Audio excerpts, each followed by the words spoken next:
네, 오늘 5월 5일입니다. 금요일입니다. 새벽 예배 나오신 우리 성도님들을 환영합니다. 말씀 나누기 전에 공동기도 제목으로 기도하는 시간 갖도록 하겠습니다. 기도하시겠습니다. 홍석화 집사의 암을 치료해 주십시오. 배옥진 집사의 뇌졸중을 치료해 주십시오. 언어가 회복되고 오른쪽 팔다리에 힘이 생겨나도록 해 주십시오. 곽한나 집사를 치료해 주십시오. 권하자 집사가 다시 걷도록 해 주십시오. 이승학 성도의 뇌종양 치료가 잘 되게 해 주십시오. 권현민 형제를 치료해 주십시오. 김에브라임 형제가 신장 이식을 속히 받도록 해 주십시오. 김시희 집사가 걷도록 해 주십시오. 김수진 집사의 항암 치료가 잘 되게 해 주십시오. 황순희 집사가 걷도록 해 주십시오. 예수님의 이름으로 기도합니다. 아멘. 아멘. 오늘 본문의 말씀은 사무엘하 14장 12절에서 24절까지 말씀입니다. 하나님의 뜻을 팔지 말라 하는 것입니다. 사람이 하나님의 뜻을 넘겨짚어서는 안 된다는 것이죠. 십계명 중에 이런 말씀이 있습니다. 하나님의 이름을 망령되이 일컫지 말라, 이런 구절이 있죠. 하나님의 이름을 망령되이 일컫는다는 말의 이름은 하나님의 이름을 팔아버리는 걸 말하는 겁니다. 자기의 뜻인데 하나님의 뜻인 것처럼 말을 하는 것입니다. 우리는 그런 실수를 종종 할 때가 있습니다. 여러분, 그런데 이게 얼마나 치명적인지를 우리에게 보여주고 있습니다. 자, 어제 말씀에 이어서 그 두로아에 있는 그 지혜로운 여인이 요압의 말을 듣고 다윗에게 그 하나님의 뜻인 것처럼 이야기를 하죠. 근데 오늘 본문에 보시면 이런 말씀이 있습니다.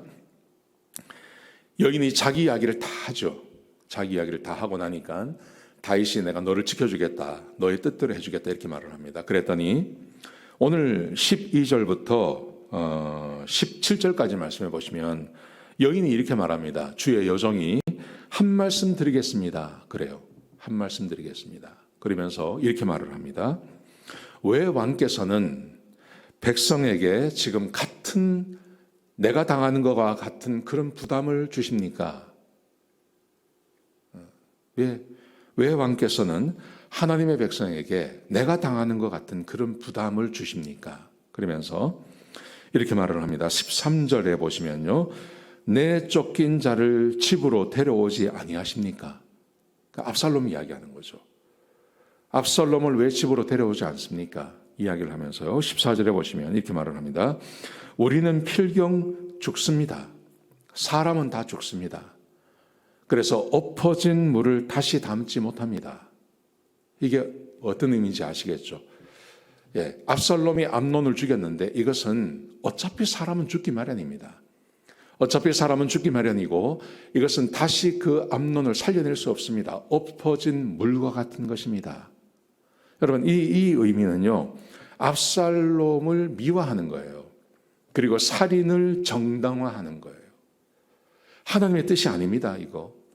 근데 지금 요압이 여인에게 이것을 시켜서 말을 하는 겁니다. 어차피 사람은 죽는 것이고 어차피 살인은 벌어졌으니 암논을 다시 살려내지 못하지 않습니까? 그러니 그냥 압살롬이라도 살려야 되지 않겠습니까? 이렇게 말하는 겁니다. 이거 하나님의 뜻 아닙니다. 그 다음 말씀해 보시면 14절에 이렇게 되어 있습니다. 중반절에 보시면 하나님은 생명을 빼앗지 아니하시고 방책을 베푸셔서 내 쫓긴 자가 하나님께 버린 자가 되지 아니하게 하실 것입니다. 하나님은 생명을 빼앗지 않습니다. 그래서 압살롬 같은 살인자에게 방책을 주셔서 다시 그를 살릴 수 있는, 집으로 돌아올 수 있는 그런 일을 하실 것입니다. 이렇게 말을 합니다. 여러분, 이것도 거짓말입니다.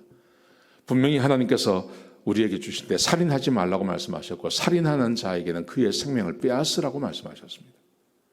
그런데 이 여인은 지금 하나님의 이름을 빌어서 하나님의 뜻이 아닌 것을 하나님의 뜻인 것처럼 말하는 거예요. 이게 굉장히 치명적인 것입니다. 어차피 사람은 한 번 죽는 겁니다. 그런데 이 살인은 이미 벌어진 것입니다. 그런데 지금 왕처럼 하시면 압살롬까지 잃어버리게 되는 것입니다. 하나님은 생명을 빼앗는 분이 아니라 방책을 이어서서 사람을 살리시는 분이십니다. 그런데 이게 전부 하나님의 뜻과 맞지 않습니다. 그런데 지금 이 도로아에 있는 이 여인이 마치 하나님의 뜻인 것처럼 그렇게 다윗에게 말을 하는 거죠. 다윗이 이 말을 듣습니다. 다윗이 이 말을 듣고 다윗이 묻습니다. 그거 혹시 요압이 시킨 거 아니냐 하고 묻죠. 그랬더니 요압이 시켰다고 이야기합니다. 정직하게 말을 합니다. 그랬더니 다윗이 요압을 불러서 그 압살롬을 데리고 오라고 이야기합니다.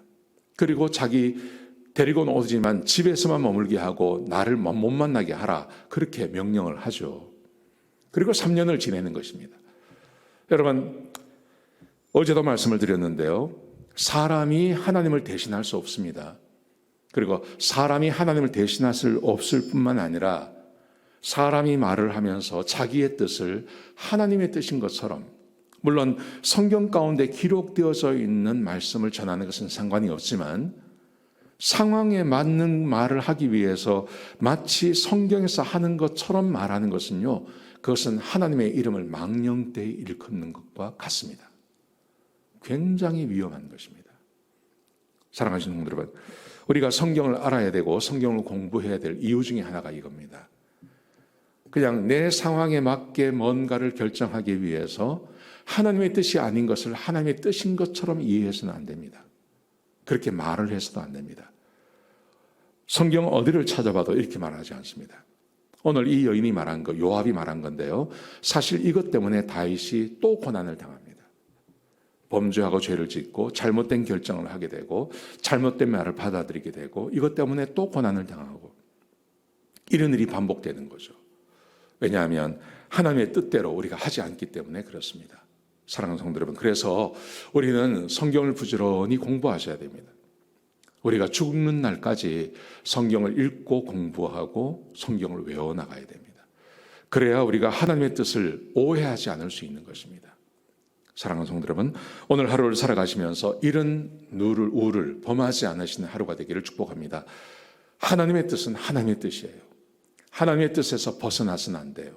내 뜻을, 사람의 뜻을 하나님의 뜻이라고 말해서도 안 됩니다. 그렇게 하루를 살아가시는 저와 여러분 되시기를 주의 이름으로 축복합니다. 기도하시겠습니다. 아버지 하나님, 우리에게 귀한 교훈 주셔서 감사합니다. 사람의 뜻을 하나님의 뜻이라고 말하지 않게 하시고 하나님의 뜻을 정확하게 아는, 그래서 실수하지 않는 우리 성도님들 다 되게 축복해 주옵소서. 오늘 하루가 복된 하루가 될 수 있도록 인도하여 주옵소서. 주님 감사합니다. 예수님의 귀하신 이름으로 기도드렸습니다. 아멘.